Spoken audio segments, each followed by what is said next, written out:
Olha aí, pessoal, furadeira de bancada. Fiz alguns ajustes. Agora tá sem folga.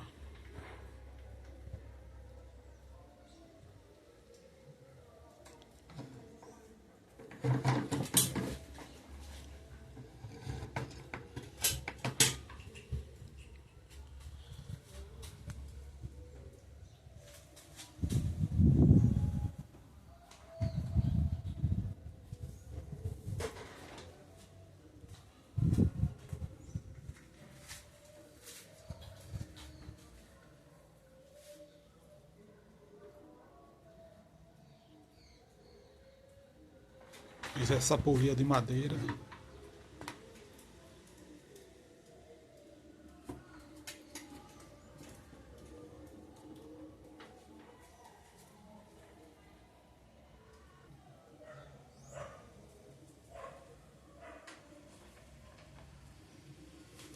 Vou furar essa chapa aqui de 6 milímetros.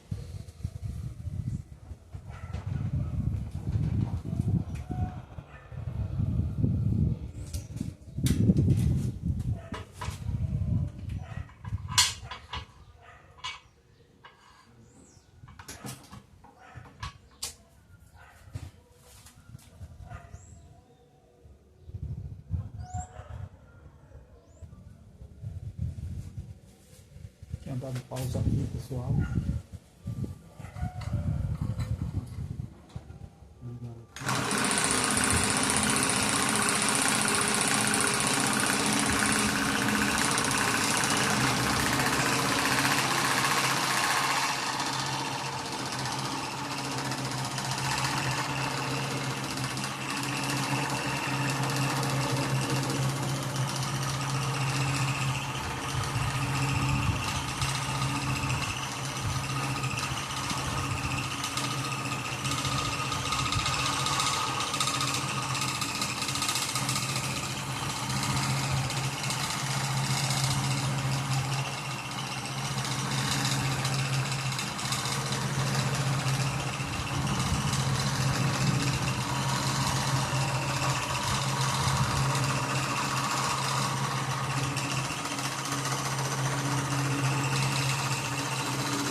Furo,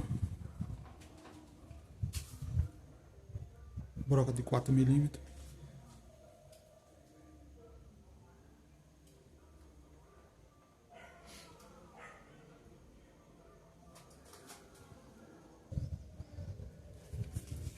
Coloquei uma broca maior para reabrir o furo aqui.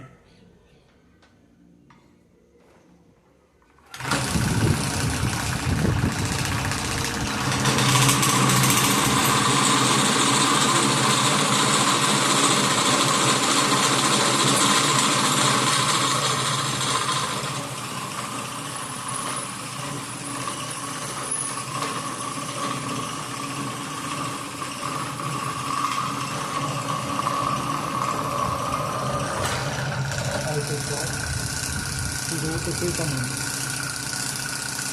Precisa ainda de alguns ajustes. Precisa ainda de alguns ajustes. É isso aí. Aos poucos eu vou ajustando ela, fazendo algumas adaptações. E é isso aí. Obrigado.